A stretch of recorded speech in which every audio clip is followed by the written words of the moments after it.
আসসালামু আলাইকুম, welcome to pathfinder English school. আজ আমরা জানবো কিভাবে নাউন ফ্রেজ এবং ভার্ব ফ্রেজ ইউজ করে ফ্লো চার্টে 10-এ 10 পাওয়া যায়। Let's begin.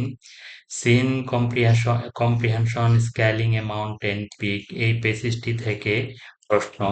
এই পেসিসটি নিশাতের ব্যক্তিগত জীবন, পরিবার এবং অর্জনগুলোর কথা বলা হয়েছে, যেমন তার সহানুভূতিশীল পরিবার, মুক্তিযুদ্ধে তার বাবার ভূমিকা এবং তার ঐতিহাসিক পর্বতারোহণ। এই ঘটনাগুলো নিয়ে পেসিসটি।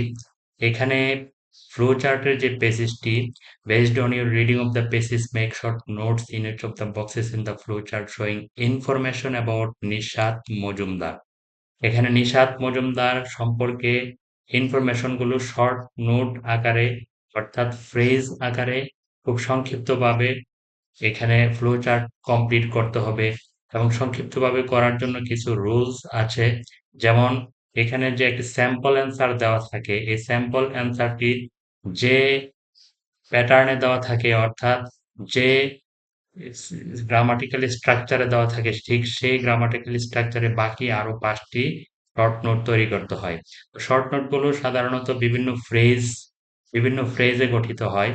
তো noun phrase, verb phrase, infinitive phrase, বিভিন্ন ফ্রেজে গঠিত হয়। আজকে আমরা নাউন ফ্রেজ দিয়ে একটি শর্ট নোট তৈরি করব এবং অন্য আরেকটি হচ্ছে ভার্ব ফ্রেজ দিয়ে। দুটির কম্পারিজন আমরা দেখাবো। নাউন ফ্রেজ কিভাবে পরীক্ষায় থাকে এবং ভার্ব ফ্রেজ কিভাবে পরীক্ষায় থাকে। আমরা যাই আলোচনা করছি পরীক্ষার জন্য খুবই গুরুত্বপূর্ণ, যে ফ্রেজগুলো দিয়ে শর্ট নোট তৈরি হয়, সেই ফ্রেজগুলোই আমরা আলোচনা করছি। নাউন ফ্রেজ এবং ভার্ব ফ্রেজ খুবই গুরুত্বপূর্ণ। আজকের এই প্যাসেজটি নাউন ফ্রেজ দিয়ে গঠিত হয়েছে। সুপ্রিয় শিক্ষার্থীবৃন্দ, নাউন ফ্রেজ দিয়ে যেহেতু সবগুলো শর্ট নোট তৈরি হয়েছে, আমাদের প্রথমেই হোয়াট ইজ নাউন ফ্রেজ, অর্থাৎ নাউন ফ্রেজ কি, এটি আমাদের জানা খুবই জরুরি। নাউন ফ্রেজ হলো এমন কিছু শব্দের একটি গুচ্ছ যা একটি নাউনকে কেন্দ্র করে গঠিত হয়। নাউনকে কেন্দ্র করে নাউনের সাথে মডিফায়ার মডিফায়ার মডিফায়ার যুক্ত হয়ে একটি নাউন ফ্রেজ গঠিত হয়। নাউন ফ্রেজে একটি প্রধান বৈশিষ্ট্য হচ্ছে নাউন ফ্রেজে সাবজেক্ট প্লাস ভার্ব ইউজ হয় না। নাউন ফ্রেজে কখনোই সাবজেক্ট এবং ভার্ব ইউজ হবে না। এটি দেখে চেনার উপায় হচ্ছে নাউন ফ্রেজে কখনোই সাবজেক্ট আর ভার্ব থাকবে না। এটি হচ্ছে নাউন ফ্রেজের গঠন। নাউন ফ্রেজ এখানে কিভাবে গঠিত হয়েছে আমরা দেখি। নাউন ফ্রেজের গঠন হচ্ছে নাউন প্লাস মডিফায়ার, নাউনের সাথে মডিফায়ার থাকবে। যেমন এটি একটি নাউন ফ্রেজে ব্রেভ, ওমেন, এখানে মডিফায়ার হচ্ছে এ ব্রেভ, অর্থাৎ এ হচ্ছে ডিটারমিনার, ব্রেভ হচ্ছে অ্যাডজেক্টিভ, দুটি মিলে মডিফায়ার, আর ওমেন হচ্ছে নাউন। এই মডিফায়ার এবং নাউন মিলে হয়েছে noun phrase. Her, dream, her হচ্ছে পসেসিভ, এটি একটি মডিফায়ার, ড্রিম হচ্ছে নাউন, এই মডিফায়ার এবং নাউন মিলে হয়েছে noun phrase. An iconic achievement, an হচ্ছে determiner, iconic adjective, achievement noun, an iconic modifier, achievement noun, modifier এবং নাউন মিলে গঠিত হয়েছে নাউন ফ্রেজ। সুপ্রিয় শিক্ষার্থীবৃন্দ, আমরা জানলাম নাউন ফ্রেজ কিভাবে গঠিত হয়। তবে একটি জিনিস মনে রাখবে, নাউন ফ্রেজে কখনোই সাবজেক্ট প্লাস ভার্ব ইউজ হয় না। এটি হচ্ছে নাউন ফ্রেজের প্রধান বৈশিষ্ট্য। তো আমরা আজকের এই পেজেস থেকে নিশাত মজুমদারের সম্পর্কে যে তথ্যগুলো বের করবো, সেই তথ্যগুলো সবগুলো হবে নাউন ফ্রেজের। যেহেতু প্রশ্নে নাউন ফ্রেজ দিয়ে শর্ট নোটটি তৈরি করা আছে, বাকি শর্ট নোট গুলো আমাদেরকে নাউন ফ্রেজ দিয়ে তৈরি করতে হবে। প্রশ্নের নাউন ফ্রেজটি পেজে কোথায় আছে দেখি। A Bangladeshi women in her early 40s, এটি প্রশ্নে দেওয়া আছে, পেসেজে দেওয়া আছে। এভাবে আমরা নিশাত মজুমদার সম্পর্কে আরো তথ্য বের করব, যেখানে সাবজেক্ট এবং ভার্ব থাকবে না, অর্থাৎ নাউন এবং নাউন ফ্রেজ বসবে। আর নাউন ফ্রেজটি গঠিত হবে মডিফায়ার প্লাস নাউন দিয়ে। যেমন এখানে একটি নাউন ফ্রেজ আছে স্পোর্টস আইকন, এটি একটি নিশাত মজুমদার সম্পর্কে তথ্য, এবং এখানে ডিটারমিনার এবং নাউন প্লাস নাউন মিলে হয়েছে নাউন ফ্রেজ। স্পোর্টস আইকন এটি একটি ইনফরমেশন। এ মডেস্ট ব্যাকগ্রাউন্ড, এটিও একটি কি ইনফরমেশন।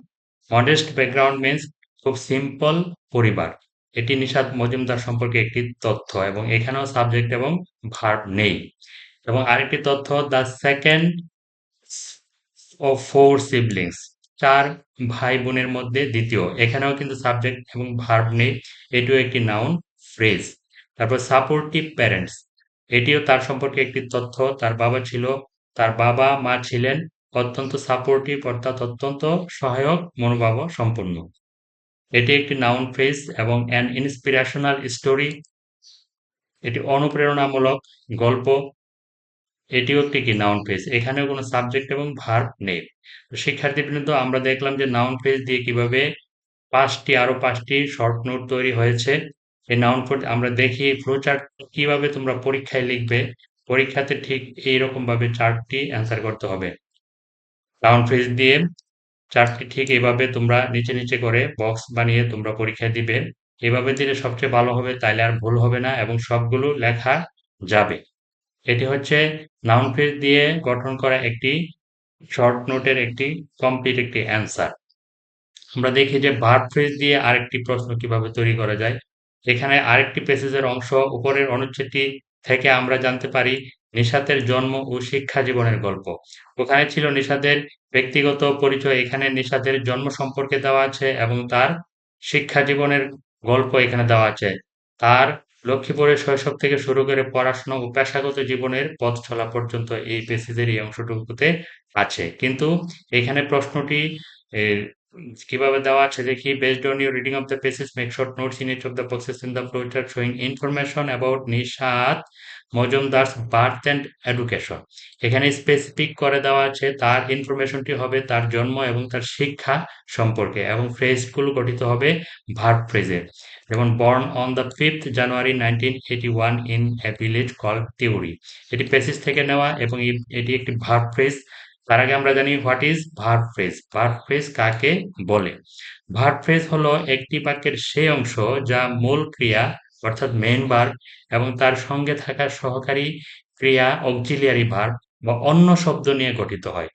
ভার্ব ফ্রেজটি অক্সিলিয়ারি ভার্ব, মেইন ভার্ব এবং এর সঙ্গে আরো কিছু অতিরিক্ত শব্দও থাকতে পারে। ফ্লো চার্টের উত্তরে কেউ কি করেছেন বা কি অর্জন করেছেন তা বোঝাতে ভার্ব ফ্রেজ দারুণভাবে কাজ করে। ভার্ব ফ্রেজের গঠনটি আমরা দেখি। ভার্ব ফ্রেজ হচ্ছে main verb plus auxiliary verb অথবা main verb plus auxiliary verb plus complement. Complement means অতিরিক্ত শব্দ, যেমন অ্যাডজেক্টিভ কমপ্লিমেন্ট হতে পারে, তারপরে অবজেক্টও বসতে পারে, অ্যাডভার্বও বসতে পারে, অর্থাৎ ভার্ব প্লাস অতিরিক্ত অংশ মিলে ভার্ব ফ্রেজ গঠিত হয়। ভার্ব ফ্রেজের গঠন আমরা জানলাম। ভার্ব ফ্রেজ দিয়ে এখানে একটি স্যাম্পল অ্যান্সার দেওয়া আছে। Was born on 5th January 1981 in a village call Teori. এটি পেসেজে কোথায় আছে দেখি। Born on the 5th January 1981 in a village call Teori. এটি একটি ভার্ব ফ্রেজ দিয়ে গঠন করা নিশাত মজুমদার সম্পর্কে তার জন্মের একটি তথ্য। তারপরে দেখি তার শিক্ষা সম্পর্কে কি তথ্য দেওয়া যায় ভার্ব ফ্রেজ দিয়ে।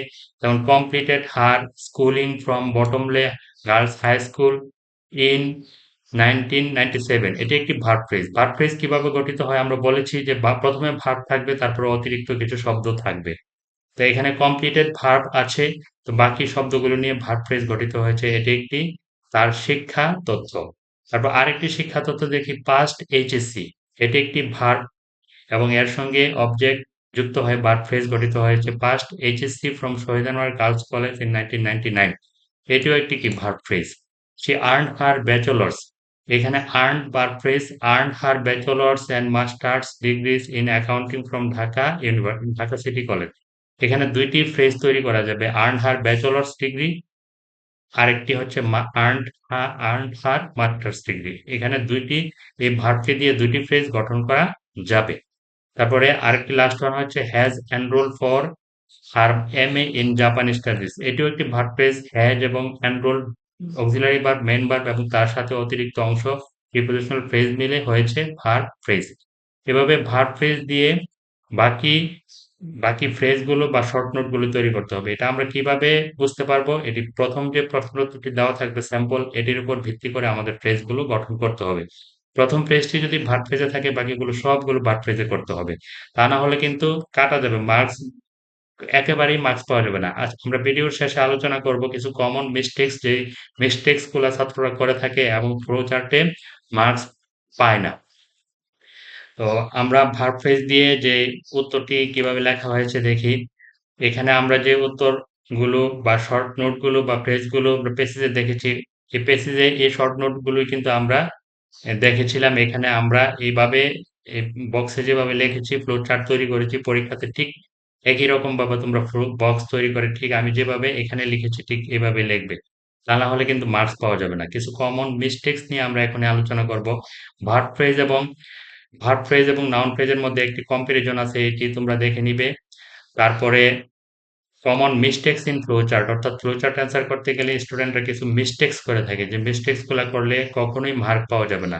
যেমন রাইটিং ফুল সেন্টেন্সেস, অনেকেই ফুল সেন্টেন্স লিখে দেয়, এটি কিন্তু কখনোই মার্কস পাওয়া যাবে না। ফ্লোচার্টে ব্রিফ পয়েন্ট লেখা উচিত, ফুল সেন্টেন্স নয়।